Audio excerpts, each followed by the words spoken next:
¿Cómo te va? Estamos con Majo.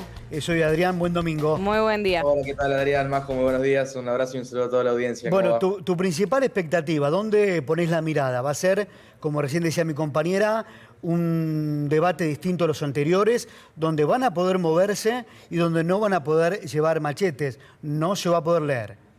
Sí, va a ser mucho más parecido a lo que son los debates norteamericanos, este mano a mano entre dos, al estilo Town Hall, como dicen ahí en Estados Unidos.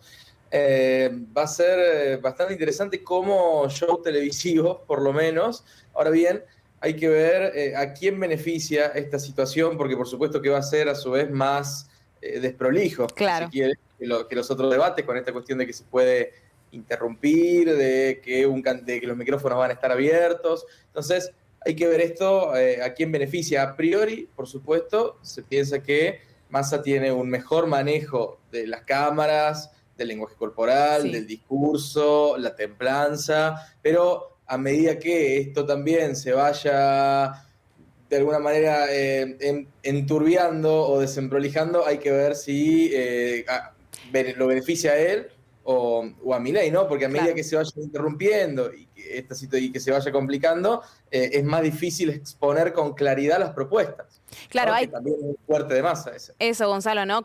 De qué manera van a sostener, ¿no? Este debate, como decíamos a Sergio Massa en los anteriores, lo veíamos muy tranquilo, mirando a cámara, con esa experiencia que, bueno, lo fue ganando con el tiempo, ¿no? En la política y sobre todo en las últimas semanas también, donde tiene un buen desplazamiento de escenario, ya está acostumbrado. ¿Y qué va a pasar con Javier Milei, ¿no? Que con este formato más estructurado que hubo en los debates pasados, estaba allí en su atril contenido, por decirlo de alguna manera, con sus hojas, su lectura. ¿Qué va a pasar cuando salga de todo esto, no? ¿Qué va a pasar con su gestualidad, su manera de expresarse, si va a ser más verborrágico o no? Eso es lo que se va a ver en juego hoy.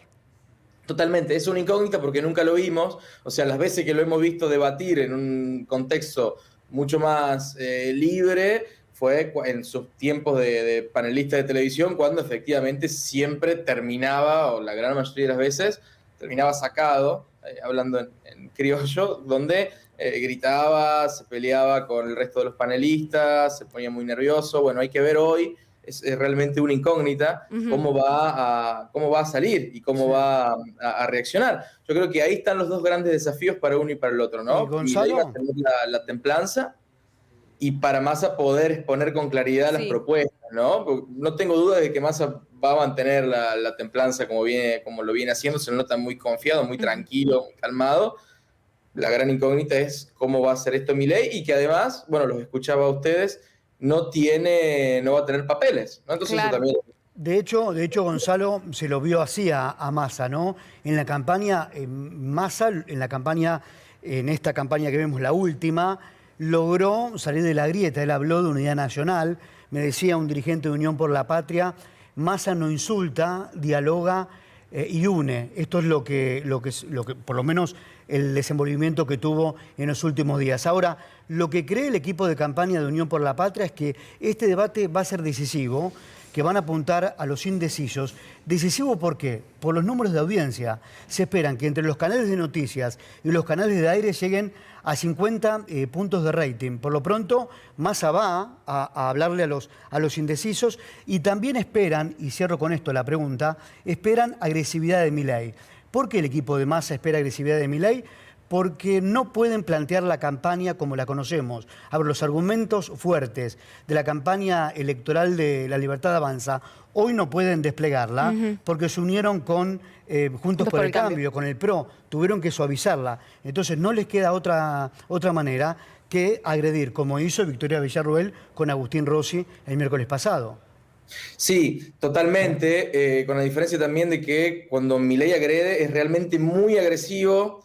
Villarreal, al ser mujer y tener modos quizás, si se quiere, más educados, entre comillas, agrede, pero sin quizás cruzar la línea, está siempre al borde, siempre al límite. En cambio, Milei cuando agrede mal, ¿no? Y se saca y no queda bien, sobre todo justamente por la cuestión de los indecisos, pienso, Claro. porque para su electorado quizás justamente lo elige, lo vota y lo sigue por esta forma de ser violenta, con rasgos autoritarios. Sí. Eh, en cambio, ahora hay que convencer justamente al indeciso. Y yo no sé hasta qué punto al argentino promedio le gusta este tipo de, esta forma de ser, o prefiere a alguien más calmado, tranquilo, que muestre seguridad, confianza, templanza, que no se saque. Creo que justamente este debate va a estar ahí mucho, y más allá del rating, que por supuesto es importantísimo, después está lo que va a pasar durante los días siguientes en la viralización en redes sociales. Claro. ¿no? Claro.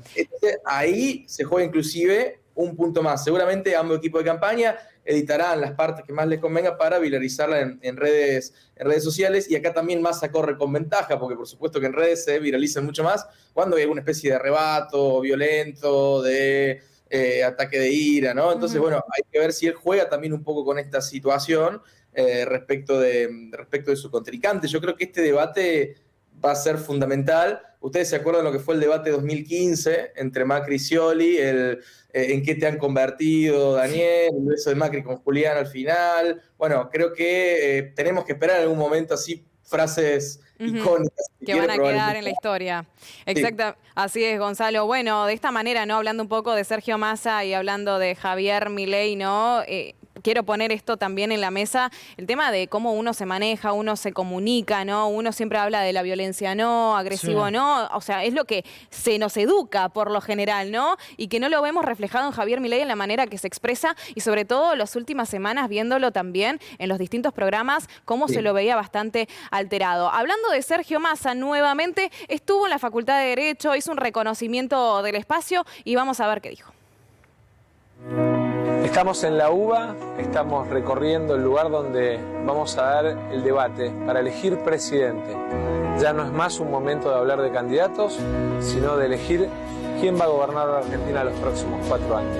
Así que te espero, y espero que nos acompañes mirando y acompañándonos en las redes del debate. Bueno, ahí veíamos a Massa. Yo quiero puntualizar sobre la campaña de Massa, que creo que fue muy prolija, no sé si coincidís conmigo, Gonzalo. A cada lugar que iba tenía información de cómo se encontraba en estos momentos el sector productivo de tal provincia. Iba a Santa Fe, desplegaba información y números. Iba a Córdoba, se reunía con el sector lácteo. Siempre muy, pero muy informado. Preparado sí. A los lugares que visitaba. Y otro de los rasgos también principales de esta campaña fue el de Axel Kicillof. Muchos dicen que Kicillof es el jefe de campaña no oficial en territorio bonaerense. También Kicillof llamó a los intendentes a hacer una campaña personalizada a favor de Massa. Sí, la campaña de Massa, por lo menos lo que se viene viendo, creo que es la campaña más profesional de los últimos años de la política, una campaña sumamente prolija, preparada en cada sector, cada área, no hubo flancos libres, y por supuesto con la ventaja de que tiene cualquier equipo de campaña, de tener a un candidato que está a la altura, ¿no? Que está preparado, que tiene todos los números en la cabeza, que habla cara a cara con la gente, que, como decíamos antes, está confiado, está tranquilo, está calmado, y transmite esa sensación en un momento donde la sociedad se debate un poco en esto, ¿no? En qué queremos los próximos 4 años, si queremos un líder con estas características que busque justamente la unidad, o alguien que profundice la división, que se convierta la grieta en una fosa, ¿no? En cambio, Massa lo que dice es, vamos a terminar con la grieta y vamos a buscar la unidad nacional. Creo que en ese punto está interpretando muy bien la época y lo que necesita, creo que lo que necesita la Argentina. Y, como decís, con datos siempre, con datos sí. De los sectores productivos. En Córdoba también estuvo con sector lácteo, con sectores agropecuarios, con el empresario blanchino, con sector de la cultura. Es decir, que no deja, creo, flancos libres. Y como bien decís, la campaña que está haciendo también Kicillof en la provincia de Buenos Aires, con Catopodis, por ejemplo, que quizás la cara visible de esta campaña, que está saliendo todos los días a las 6 de la mañana a volantear en los trenes, que se está mostrando y está caminando realmente la calle. No es una campaña solo de redes, pero tampoco se dejaron de lado las redes, que ese también había sido una de las grandes críticas previo a las PASO. Territorio más redes, ¿eh? Sí. Eso es lo que se vio. Ya le doy paso a mi compañera. Y atención con esto, porque los mensajes y compromisos de Unión por la Patria a otros sectores. al cordobesismo, a los provincialismos, al pro moderado, a las izquierdas, ellos también, ¿eh? Así es. Mira, hay un spot nuevo de Sergio Massa que salió, es muy fuerte. Lo vamos a compartir con vos, Gonzalo, y con toda la audiencia. Lo vemos. Son las atribuciones del presidente según la Constitución Nacional. Es el jefe supremo de la Por internet, nación. yo estoy en el medio de sus aguas. Participa de la formación de las leyes. ¿Con la venta de órganos? Yo digo, es un mercado más, o sea, y vos podrías pensarlo como un mercado. Indultar O conmutar. las penas. Yo estoy a favor de la libre portación de armas, definitivamente. Concluye y firma tratado con las naciones. Habría que informarle al imbécil ese que está en Roma. Declara la guerra y ordena represalias. Declara el estado de sitio y es el comandante en jefe de las Fuerzas Armadas de la Nación. El 19 de noviembre elegí un presidente. Unión por la Patria, Sergio Massa, Agustín Rossi, lista 134. Bueno, lo adelantábamos, es un spot fuerte, sobre todo porque vemos a niños, ¿no? Sí. ¿Qué es lo que se espera respecto a esto? Y lo que escuchábamos ahí, las palabras de Javier Milei, no era ningún actor ni nada, era el mismísimo Javier Milei en distintas entrevistas donde se lo escuchó decir esto, que ahora su equipo en sí lo niega, en realidad. Ahora intentan armar un mecano racional para convencer a votantes, ¿no? Después del consejo que le dio el Pro Duro y Macri, moderate, porque en las últimas horas se lo vio así, pero el que vemos en las últimas semanas no es el Javier Milei original, el que vimos al principio de campaña. Ese es el verdadero Milei. ¿Qué opinas, Gonzalo? Sí, totalmente, totalmente. Bueno, lo que escuchamos en el spot, lo había escuchado, es todo real y es muy... Y es increíble que digan que es campaña del miedo, mostrar las propuestas mismas del candidato o las mismas frases que dice Milei. Claro, nada fue inventado. Claro, no hay absolutamente nada inventado, es simplemente mostrar lo que él estuvo diciendo durante todos estos meses.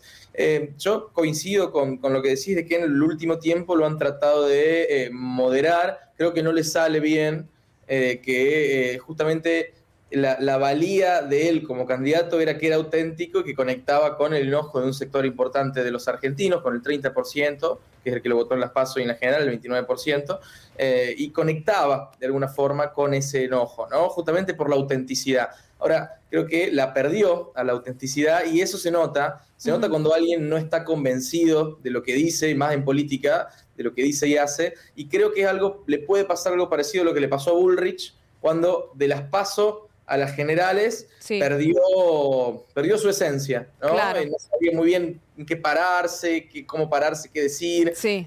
Creo que hoy a Milei le puede pasar algo parecido, efectivamente, y es una paradoja, porque si es auténtico, va a espantar a un sector del electorado moderado, y si no lo es, pierde su esencia y no sé hasta qué punto puede efectivamente convencer a nuevos votantes. Por eso creo que es tan importante la instancia de hoy para Massa también. Gonzalo, ya que me corro un poquito de lo que tiene que ver el debate y ya que hablabas de Patricia Bullrich, traigo esto, ¿no? Esta alianza que se hizo después de estas últimas elecciones. Sabemos que en las últimas semanas han sido bastante duras con respecto a declaraciones, por ejemplo, de Victoria Villarroel y esta reivindicación, la dictadura, ¿no? ¿Qué opinará Juntos por el Cambio? ¿Apoyan estas palabras? ¿Apoyan lo que dicen? Porque la verdad es que se lo ve muy difícil. ¿O de alguna manera se mantienen en silencio? ¿Qué puede pasar con esto? Porque una alianza es decir, estoy de acuerdo con todo lo que se proponen. Sí, y más en este contexto donde Milei dijo este es un apoyo incondicional, es decir... Claro. ¿Qué opinan sobre este tema que es sumamente delicado y que lo abran así con mucha ligereza? Totalmente. Bueno, creo que hay un sector importante de Juntos por el Cambio que si no opina lo mismo se calla, por lo menos, y de alguna manera por omisión está apoyando lo que dice, encabezado por el mismo Macri. Y después hay otro sector que ya no sé, si hay que ver después del 19 si siguen Juntos por el Cambio o no. Bueno, anoche hubo un cruce muy grande entre Macri y Gerardo Morales, por ejemplo, en redes sociales. Hay que ver si siguen efectivamente con dentro de la coalición. Pero, por ejemplo, en las últimas semanas y en los últimos días hubo declaraciones muy interesantes y creo que muy valiosas de Pablo Abeluto, el ex secretario de Cultura de Macri, donde él dice, bueno, nosotros en teoría veníamos a ser la derecha democrática, moderna, liberal, y terminamos apoyando lo mismo que están pidiendo la libertad para los genocidas. Gonzalo, de Abeluto y también de Mario Negri, salió a decir, También. no, esto de la dictadura no. Y hablando de Mario Negri, que es cordobés, cerramos con Córdoba, porque creo que nos vamos a la pausa. En Córdoba, Libertad Avanza habla de la fórmula Fernet, 70-30. 70 para Milei, 30 para Massa. Pero me contaban desde Unión por la Patria que hay otro cálculo, Son 600.000 votos los de Juan Schiaretti, que están en juego, y esos votos de Schiaretti el gobierno lo plantea o lo parte en tres. 33 para Massa, 33 para Milei, 33 entre blanco y ausentismo. Ojo con este último número también, ¿eh? Sí, comparto bastante con ese análisis. Uno que conoce al peronismo cordobés desde adentro, y yo estando en Córdoba conozco bastante bien la idiosincrasia del peronismo cordobés, y hay un sector que sí es refractario al peronismo nacional y es más bien antiperonista, si se quiere, en lo ideológico, y vota acá por la gestión, por otras cuestiones, pero hay un sector importante, no menor al 33%, como bien decís, que es peronista, y que más allá de diga lo que diga Schiaretti, diga lo que digan los dirigentes, va a votar al peronismo y va a votar a Massa. Y hay ahí un sector importante, inclusive de funcionarios. Eso explica también por qué tanto funcionario de Martín Yarlora en la ciudad, tantos legisladores que respondían hasta hace muy poco a Hacemos por Córdoba y a Schiaretti, que siguen diciendo: nosotros estamos en nuestra fuerza política que Hacemos por Córdoba, pero ante esta coyuntura vamos a votar al peronismo nacional, a Sergio Massa. Entonces, que los dirigentes se estén pronunciando así explica que se explica porque justamente las bases son peronistas, ¿no? Entonces, yo tomaría con pinzas ese 70-30 y esperaría, sería más cauto. Creo que puede haber sorpresa en Córdoba. Bien, perfecto. Gonzalo Fiori, Viani, agradecemos este contacto, ya hemos hablado en otras oportunidades. Sí. Seguramente después de este largo el año, de este gran debate vamos a volver a comunicarnos. Te agradecemos. Gracias a ustedes, hasta la próxima. Un abrazo. Hasta la próxima. Adiós.